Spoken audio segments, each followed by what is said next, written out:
Welcome to Young Turks. Michael Shure here in Los Angeles, and we're joined on the Young Turks today by my favorite guest, and I don't say that except to her, Eleanor Clift. Eleanor, welcome back to the Young Turks, and thanks for coming on. Good evening. Glad to be with you. All right, terrific. Somebody asked me who my second favorite guest was the other day, and I had to come up with Jeff Bingaman because he, though very dull, he's very smart, and so he'll engage in great conversation. And he's key on healthcare. And he's very key on healthcare. No, if you watch some of the actual sausage making of bills, the markup, if you like C-SPAN as porn, the markup of the healthcare bill, which he played a big role in, was very interesting. And as someone of my political ilk, I saw a side of Tom Coburn that I had never seen before, because I don't go in loving the guy, but he was very smart, very well prepared, very well versed, and quite convincing on some of it. Well, maybe that helps explain why Barack Obama seems to like him. I mean, they forged a bond on Capitol Hill when Obama was in the Senate. They did. I remember hearing about that in the campaign, and I always found it curious then, but I hadn't seen this side of him. And really, I was blown away by it. I mean, I don't agree with him, and he was all about pro-life even during that and protecting that. But philosophically, I'm not with him. But I found him incredibly well prepared and very well versed on what he was talking about. Right. So he wasn't turning to staff. He knew what he was doing. He knew what he was doing. So many of these people are creatures of their staff, which is why when they were briefed on what the CIA did and they had to go in alone and couldn't talk to each other and could have no staff, I found it totally plausible that nobody got it. No, that's very interesting, too, because you saw that in this as well. And I'd never really watched this kind of thing as much, geek TV as I watch. I'd never seen anything quite as much like that, and you saw which senators. Well, Chris Dodd was all staff that day, it seemed, and some of the others were as well, John Kyle. But Coburn was all Coburn, and I found that to be very taking. I want to talk a little bit, a lot about your article, your piece on Newsweek.com, The Long Fight about John Dingell. I want to make that the bulk of what we talk about. So I want to hit on a couple of little things with you first. Okay. And I wanted to know, did you hear what George Voinovich said today about a couple of his colleagues to the Columbus Dispatch? No. He said that the party is being taken over by, and now we get to the other side of his Tom party is being his taken party over. being taken over by the Jim DeMints and Tom Coburns, the Southerners who say all the time. And I was looking at it as really a fissure in that party, and I don't look at, I think going after them as Southerners seems silly, but it's conservatives. Well, Jim DeMint is the new hero, and he's got a book out, and he's, hot on the trail of, socialism, and was the one who said defeating healthcare would be Obama's Waterloo. Right. But Senator Voinovich, I've known him for a long time. He was a governor in Ohio. He was a mayor in Ohio. He governed in a very nonpartisan way, and when he came to Washington, I looked to him as a senator who would really stand up. During the Reagan years, he supported tax increases, right. But he really has disappointed me in Washington. But now he's retiring, and I guess he's found his voice. This is not his party. He's essentially a moderate. Yeah, it seemed that way. There was one thing, and I can't remember. I don't even remember what piece of legislation it was, but I know that he sided with Dodd and Biden during something that was surprising late in the Bush years or before the election. But yeah, I agree with you. I always found him disappointing. One of those senators who, in a Chuck Hagel kind of way, came so close but never really followed. He would anguish about votes. Yeah, right. In fact, I think he came close to tears about something on the Senate floor. I don't remember what it was, and then in the end, didn't really take a stand at all. Right.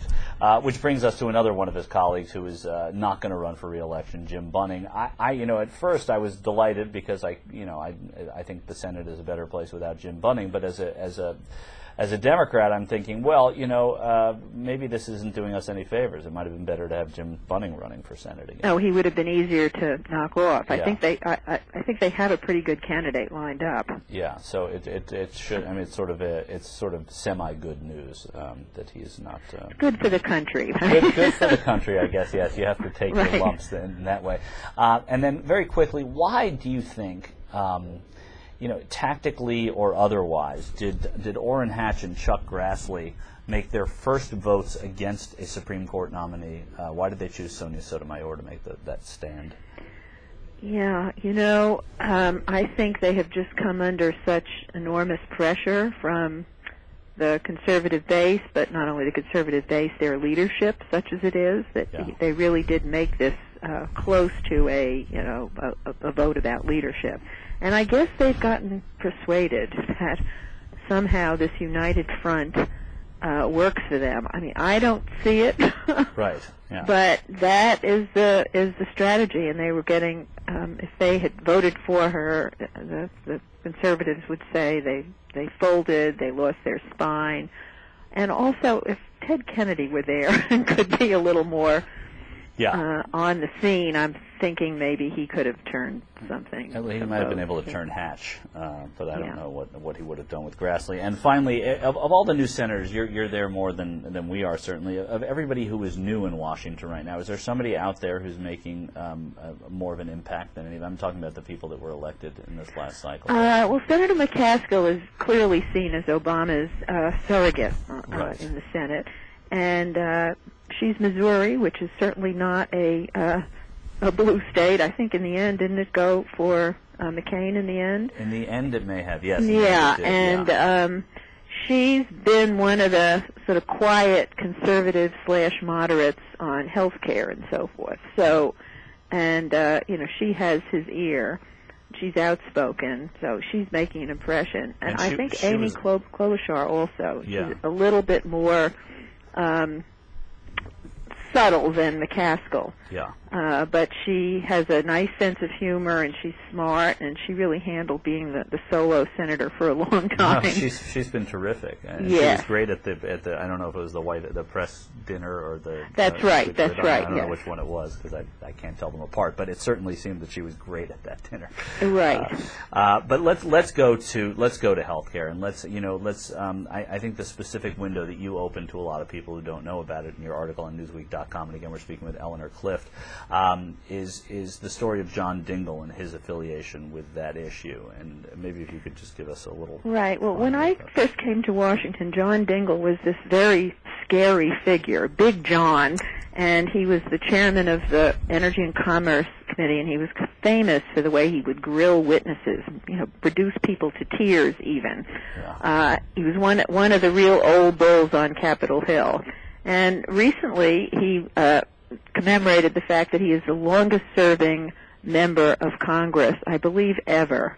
Wow. And he came to the Congress in December of 1955, taking over the seat that his father had held.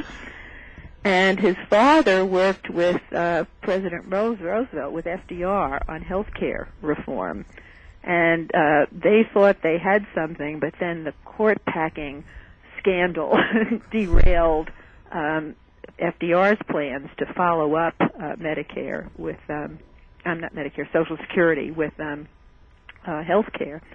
And then his father worked with President Truman and was one of 3 Democrats to introduce a bill that today we would call a single-payer bill.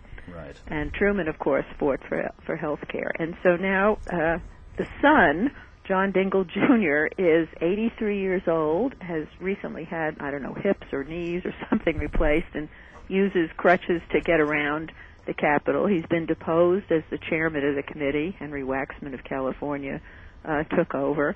And every year since 1956, he has introduced his father's health care bill. And Congressman Dingell describes himself as a single-payer freak, right. But he is reconciled to the fact that it's not in the cards and that he will support whatever they can manage to get out of committee and whatever that committee still hasn't produced their bill. No, they haven't. Yeah. Is Dingell's does Dingell have a coalition anymore? I mean, I know that he has the respect. I don't know what that coalition would be at this point. Yeah. He is liberal, certainly on this issue, but he certainly for years blocked anything having to do with climate change because he represented the auto industry. Yeah. So you wouldn't call him a traditional liberal by any means. And I don't think he would be one of the blue dogs, certainly. Yeah, we've been talking about I don't those know a that lot. he carries anybody with him anymore. That's a very good question. Is the idea of John Dingell? We're looking at healthcare, and we see in the Senate Ted Kennedy, who is, as we all know, ill, but has made healthcare a very important part of his Senate presence. And John Dingell the same. He's elderly and he doesn't walk well, if at all. I guess he walks on with. No, he gets around pretty well on crutches. On crutches, yeah. But what I'm saying is that these are two fading stars of this issue, and does that play in at all? Is there any sort of Well, I thought earlier this year that part of the push to get it this year was so that Senator Kennedy could sign it. Yeah. But as they get into the details, self-interest rules on Capitol Hill, and I used in that article, I used the phrase purchased Congress. Right. And they are far more responsive to the special interests that fund their campaigns than they are to the broader national interests or the president. And I'm sure they can point to their constituents and say, well, this is, polls show this or that. So they would never acknowledge that they are, following more narrow interests. But that is certainly the case in the insurance lobby and the pharmaceuticals and the American Hospital Association. Yeah, it's more than just feeling sorry for Ted Kennedy when it comes to that. Yes, absolutely. Absolutely. We touched on this, and we don't have a ton of time, but we touched on this before in talking about Jim DeMint. He called this possibly Obama's Waterloo, and a lot of Democrats took umbrage with that because it seemed as if it was a personal thing, not about the legislation at all, but about breaking this president, and that's a quote. But let's talk about it in a realistic sense, and you sort of hint at it in conclusion. Is this possibly his Waterloo?